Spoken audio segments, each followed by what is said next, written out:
Shaktimaan party जिंदाबाद जिंदाबाद। अब की बार हांडी का बटन दबाएंगे।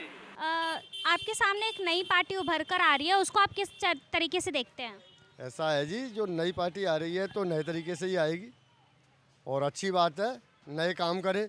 तो आप क्या सोचते हैं कि क्या वो पार्टी आपकी उम्मीदों पर खरी उतरेगी या वो डेवलपमेंट करेगी आप लोग? अब ये तो समय बताएगा, वो करेगी तो ज़रूर उभर के आएगी, आगे चल के तरक्की करेगी। सर, अभी हमने यहाँ पे काफ़ी सारे लोगों से बात की, उन सभी का कहना है कि नई पार्टी हमारे सामने आ रही है, अगर वो हमारे शिक्षा विभाग को सुधारते हैं तो हम उनका आगे तक सपोर्ट करेंगे। तो इसके बारे में आपका क्या कहना है?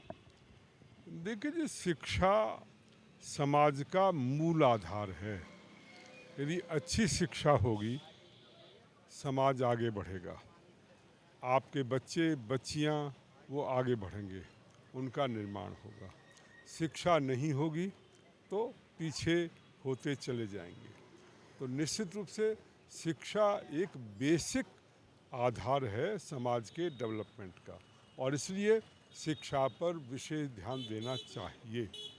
और इसलिए हमने कहा है, हमने अपने उसमें कि शिक्षा में हम क्रांतिकारी परिवर्तन करेंगे।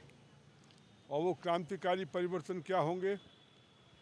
अच्छी शिक्षा हो, समय के अनुसार हो, मार्केट के अनुसार हो। मार्केट में जिस ढंग की रिक्वायरमेंट है उसको ध्यान में रखते हुए जो सिलेबस है हमारा, वो डिज़ाइन होना चाहिए। फिर हमारी भारतीय भाषाओं को प्रमुखता होनी चाहिए। आप विदेशी भाषाएं सीखें अलग से, कोई समस्या नहीं, परंतु अपनी भारतीय भाषाओं की जानकारी होनी चाहिए। उसमें आधुनिकता भी हो।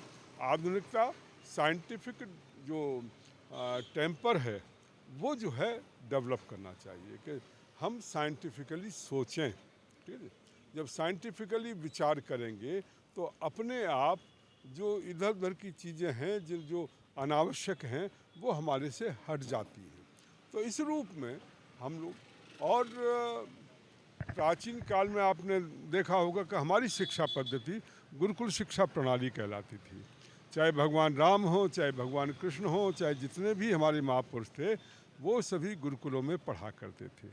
और उसका सिस्टम ये होता था कि गुरु अपने शिष्यों के साथ अलग आश्रम में या विद्यालय में रहते थे और उनका कोई बाहर से ज़्यादा संपर्क नहीं होता था, और अध्ययन अध्यापन या जो भी शिक्षा होती थी वो दोनों ढंग की शिक्षा, जो सैद्धांतिक रूप से और प्रयोगात्मक रूप से दोनों ढंग से शिक्षा दी जाती थी। तो ये हमारा सिस्टम था। पर वो सिस्टम लॉर्ड मैकाले जब से आया, उसने सबसे पहले हमारी शिक्षा पद्धति पर कुठाराघात किया। तो इसलिए शिक्षा पर ज़्यादा ध्यान देने की आवश्यकता है और उसी के आधार पर हमारे समाज का विकास संभव है।